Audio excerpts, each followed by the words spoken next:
పెళ్లికి తెల్లవారుజామున బయలుదేరింది ఊరేగింపు. ఎక్కడి నుంచి? కైలాస పర్వతం దగ్గర నుంచి వస్తున్నారు. గవాక్షల్లో నిలబడింది మేనకాదేవి నారదుడితో కలిసి. ఒక్కొక్కళ్ళు వస్తున్నారు. అబ్బా వెలిగిపోతున్నాడు, ఆయనేనా మా అల్లుడంది. కాదమ్మా, సూర్యుడు దిక్పాలకుల్లో ఒకడు. ఆ వెనక వస్తున్నాడు. ఎవరో బాబాయ్ నల్లగా ఉన్నాడు దున్నపోత మీద, ఆయన ఎవరా? నీ అల్లుడు కాదు, బెంగపెట్టుకోబో, యమధర్మరాజు గారు. ఆ వెనకాతలు అబ్బా చల్లగా ఎంత బాగున్నాడో, ఎవరు? చంద్రుడు, మీ అల్లుడు కాడు.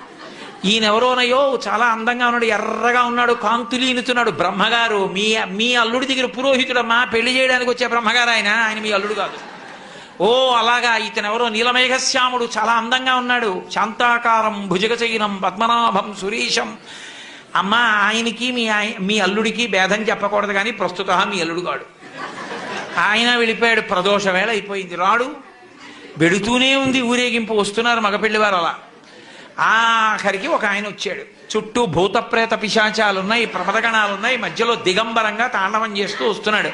అడగలేదు మేనకాదేవి ఆయన అల్లుడా అని. నారదుడే చెప్పాడు, ఆయనే మీ అల్లుడమ్మా అని మెట్లు దిగి వెళ్ళిపోయాడు.